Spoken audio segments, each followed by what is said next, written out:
My photojournalist Matt Brewer and I flew down to Orlando, Florida, and then we drove about an hour to the Sumter Correctional Institution.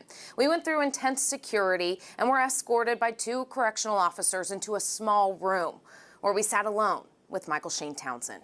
Are you saying and spell your name for the record? A room the size of 2 coat closets. Michael Townsend. With just a wooden desk separating us. My photojournalist and I sat alone. I'm not saying I'm a mentally ill. I'm not. With confessed serial killer Michael Shane Townsend. I mean, we all snap. You've thrown a plate or something before at home. You've kicked the refrigerator, the car, anything.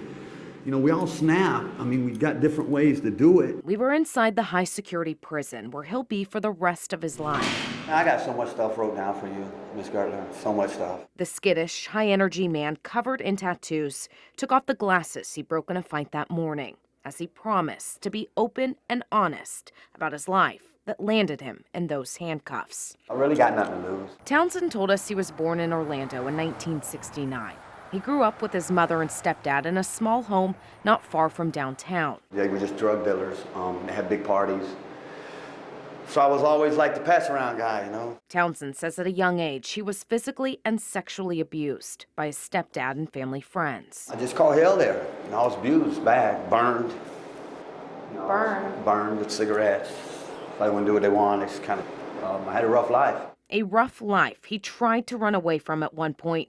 He begged to live with his father, a traveling musician, but says his mother forced him back to Orlando. It messed me up here. Townsend says right before he turned 17, he tried cocaine for the first time and quickly became hooked. I was on coke real bad.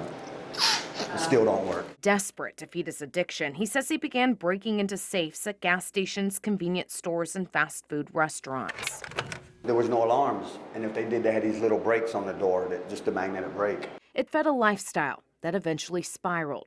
Around 1988, he says he and a woman met up to do drugs near a park. We started getting high, and we started fooling around, and I don't know if it's something she said or somewhere she touched me, and I just snapped. Townsend can't tell us what happened next. He says he only remembers waking up and seeing the woman beaten to death. I'm like, what the She have a heart attack? She blah, blah, and I'm looking, and a bruise, and I said, oh, God, please don't.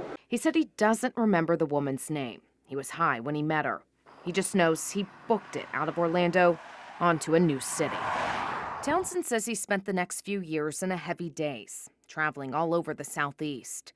He says he made it to the Mid-South, broke into a couple of safes in Memphis, and even looked at trying to break into the Peabody. All the while, he says he continued to do an absurd amount of drugs with women he'd meet in the cities he'd wind up in. I just want somebody to hang out and get high with. I got $2,800. I got a bag full of coke. Let's hang out. I don't want to do it by myself. Let's hang out. And then it would turn into... And then it would just turn into... He's talking about that deadly rage he mentioned earlier. Something would trigger it. He just didn't know what. I'm not a kisser. So it either had to be at something she said to me as we were fooling or somewhere she touched me. Or he says it could also be a word he despises. I don't know. I hate that word daddy. You know what I mean? Why you don't call him daddy? It's kind of perverted, ain't it? But despite not knowing what triggered him, Didn't do it because they were bad people to me. he says he continued his drug-obsessed lifestyle that often ended with another woman dead. How many more? Only 9. 9 murders Townsend is now admitting to, including the one that landed him here in 2007, involving a childhood friend he beat to death in her home in Titusville, Florida, leaving her buried under her children's clothes and blankets. He says most of his victims, though, were strangers. It's terrible that I'm not looking for that. I just want to hang out, man. I just wanted to hang out. I'm like getting high by myself. A candid conversation that ended in a giant confession.